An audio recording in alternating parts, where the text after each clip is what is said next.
Concept is the last concept I want to talk about.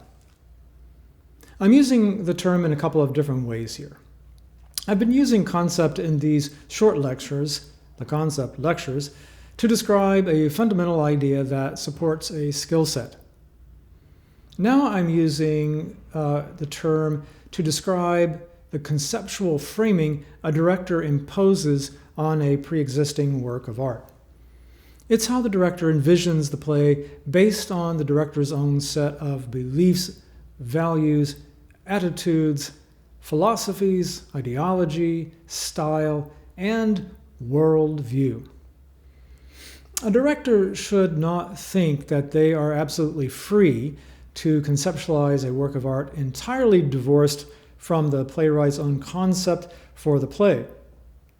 But there is plenty of space for creativity in most works. Some playwrights are very resistant to conceptualization, and they go to great lengths to describe the world of their stories. Other playwrights seem to invite conceptualization because they provide almost nothing to help the director know how the story is to be told.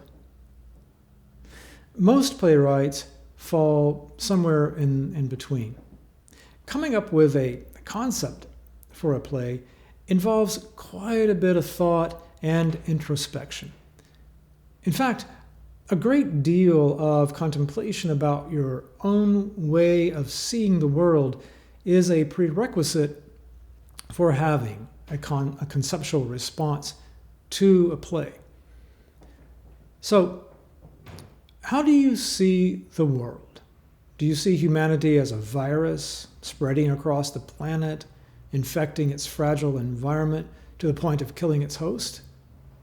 Or do you see a world full of hope because of the enterprising spirit of humanity? Do you believe that people are essentially good, or do you think that all people are savage and primal, but most are able to put on a disguise that conceals the violent evil lurking there underneath?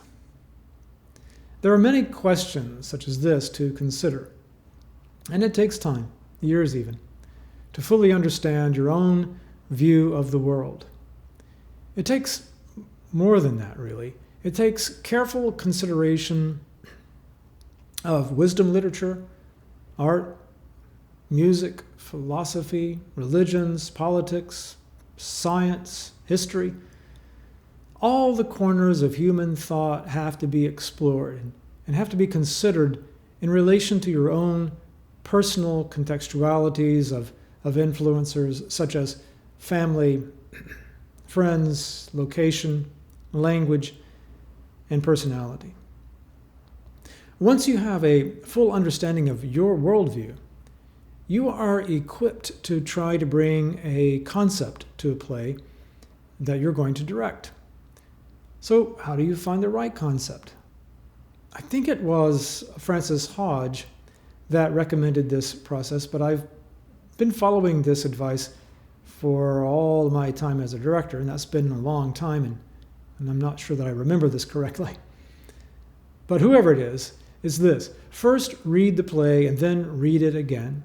Then think about the play in an imagined improvisation of ideas.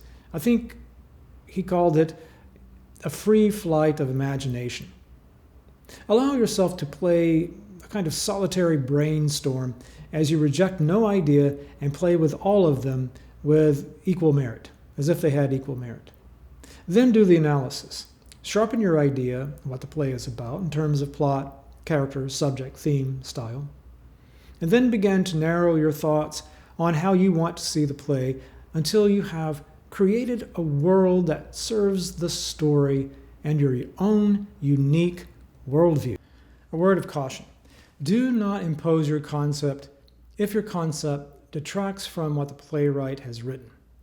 As I've mentioned before, some plays are in the public domain and some beg to be freely interpreted. And with those plays, it's fine to be as imaginative as you want, given you don't beg the question, Why did you choose this work if you really wanted to make a play about something else? But with most plays, you're going to have a limited scope of opportunity to layer your style, your vision, your concept onto that of the playwright. It will be limited but not confined to the point of being insignificant. So remember to have a perspective and use that perspective to shape your vision for the play within the restraints of being in keeping with the story the playwright is wanting to tell. Your concept, your worldview, is what makes you an artist. It's the thing that separates the technician from the creator, the copycat from the originator, the hack from the artist. But remember, all great art is born of great suffering, or at least born of the burden of knowledge.